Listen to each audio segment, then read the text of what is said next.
హైదరాబాద్లోని పుప్పాలగూడలో అగ్ని ప్రమాదం. గోల్డెన్ ఓరియో అపార్ట్మెంట్లో చెలరేగిన మంటలు. అదుపు చేస్తున్న ఫైర్ టీమ్.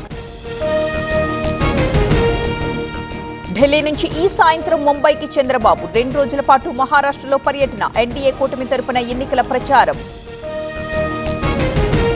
కేంద్ర మంత్రులతో చంద్రబాబు భేటీలు. అమరావతికి రుణాలు, సింగపూర్ కన్సార్టియంపై వినతులు. నేడు మీడియా కాన్క్లేవ్లో పాల్గొంటున్న సీఎం. ఇవాళ మహారాష్ట్ర పర్యటనకు సీఎం రేవంత్. 2 రోజుల పాటు ఎన్నికల ప్రచారం. రాజురా, డిగ్రాస్, వార్దాలో నేడు రోడ్ షోలు.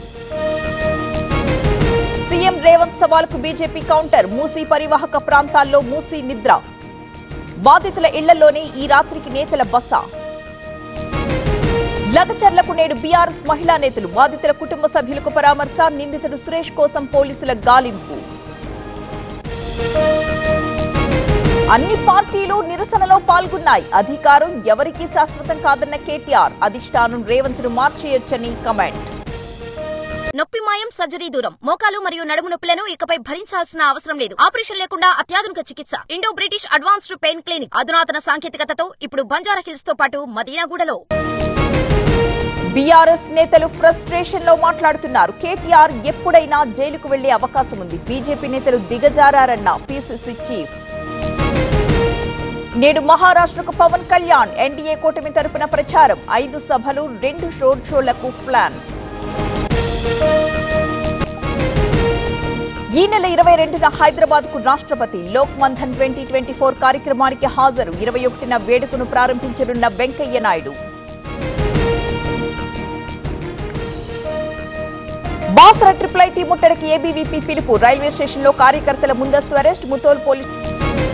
దమ్ముంటే బాల్ ఠాక్రేని పొగడాలి. రాహుల్ కి అమిత్ షా సవాల్. 2 మంచి మాటలు చెప్పించాలని ఉద్దవ్ కి సూచన.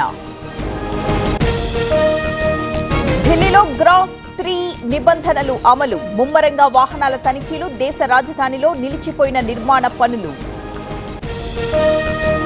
గుజరాత్ తీరంలో డ్రగ్స్ కలకలం. 700 కేజీల మెంథాఫ్టిన్ స్వాధీనం.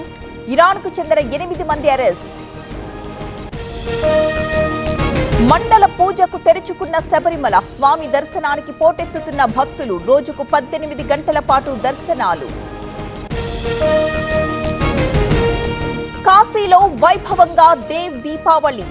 గంగా నదికి ప్రత్యేక హారతి. సీఎం యోగితో సహా కీలక నేతలు హాజరు. సెంచరీలతో చెలరేగిన తిలక్ వర్మ, శాంసన్. సౌత్ ఆఫ్రికాపై భారత్ ఘన విజయం. 3-1 తేడాతో టీ20 సిరీస్ కైవసం. ఐపీఎల్ వేలంలో 574 మంది ఆటగాళ్లు, 81 మంది ప్లేయర్స్. కనీస ధర 2 కోట్లు. 24, 25 తేదీల్లో సౌదీలోని జెడ్డాలో వేలం. డివైడర్ ను ఢీకొట్టడంతో లారీ బోల్తా. ఒక్కసారిగా చెలరేగిన మంటలు. తిరుపతి జిల్లా గాదంకి దగ్గర ప్రమాదం.